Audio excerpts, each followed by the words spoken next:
అందరికీ నమస్కారం. నేను మీ ఆయుర్వేద డాక్టర్ చిట్టిపొట్ల మధుసూదన శర్మ. మనం ఈ వీడియోలో యూరిక్ యాసిడ్ సమస్యకి చక్కటి వెల్లుల్లి వైద్యం అనేటువంటి అంశాన్ని గురించి తెలుసుకోబోతున్నాం. ఈ యూరిక్ యాసిడ్ అనేటువంటిది మన దేహంలో ఉన్నటువంటి ఒక రకమైనటువంటి వ్యర్థ పదార్థం. దేహ ధర్మాల్లో, జీవధర్మాల్లో భాగంగా శరీరము అనేక రకాలైనటువంటి పదార్థాలను, వ్యర్థ పదార్థాలని తయారు చేసుకుంటూ ఉంటుందన్నమాట. అవన్నీ బయటికి విసర్జింపబడుతూ కూడా ఉంటాయి. ఈ విధమైనటువంటి వ్యర్థ పదార్థాల్లో యూరిక్ యాసిడ్ అనేటువంటి వ్యర్థ పదార్థం కూడా ఒకటి. ఈ యూరిక్ యాసిడ్ అనేటువంటి సమస్య పెరిగినప్పుడు ముఖ్యంగా కీళ్లకు సంబంధించినటువంటి సమస్యలు చాలా మందిలో కలుగుతూ ఉంటాయి అన్నమాట. ఈ యూరిక్ యాసిడ్ అనేటువంటిది మన వ్యర్థ పదార్థాల్లో ఎక్కువగా పెరిగేందుకు కారణాల గురించి మనం ఆలోచించినట్లయితే సర్వసాధారణంగా మాంసాహారం విపరీతంగా సేవించడం, అట్లే మద్యపానం విపరీతంగా సేవించడం, వీటికి తోడు బఠానీలు, బీన్స్, చిక్కుడు, క్యాబేజీ, క్యాలీఫ్లవర్ ఇలాంటి ద్రవ్యాలు కూడా, ఆకుకూరలు, అదేవిధంగా కూరగాయలు ఎక్కువగా సేవించడం, స్థూలకాయం, ఇలాంటి అనేక రకాలైన కారణాల వల్ల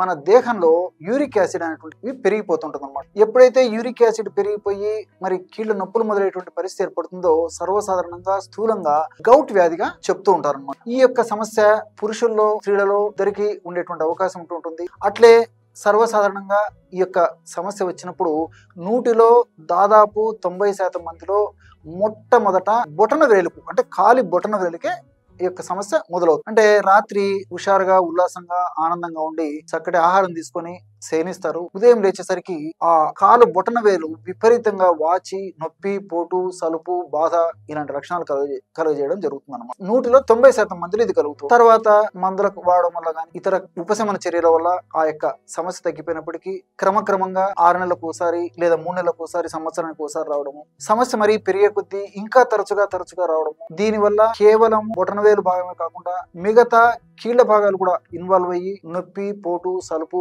బాధ ఇలాంటివన్నీ కలుగుతుండడము, ఇవన్నీ కూడా జరుగుతుంటాయి. ఈ యొక్క సమస్య తగ్గేందుకు ఆయుర్వేద వైద్య విధానంలో, ప్రకృతిలో సహజసిద్ధమైనటువంటి వైద్య విధానాల్లో ఎన్నో రకాలైన ఔషధాలు మనకి తటస్థపడుతుంటాయి. వాటిల్లో మీకై మీరు చేసుకోదగ్గ సులువైనటువంటి ఒక చక్కటి వైద్య విధానాన్ని ఇక్కడ మనం తెలుసుకోబోతున్నాం. ఈ యొక్క ఔషధం తయారు చేసుకునేందుకు కావాల్సినటువంటి పదార్థాలు రెండే రెండు. మొట్టమొదటిది వెల్లుల్లి రెబ్బలు, రెండవది నువ్వుల నూనె.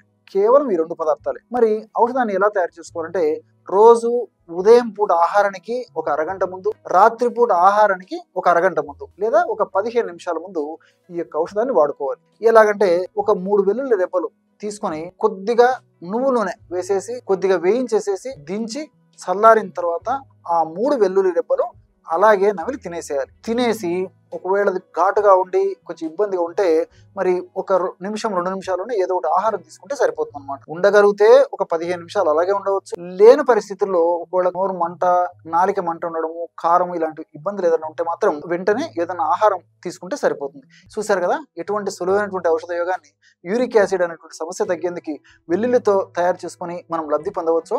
మరొక వీడియోలో మరొక అంశంతో మళ్ళీ కలుద్దాం. అంతవరకు నమస్కారం. మీ చిట్టిపొట్ల.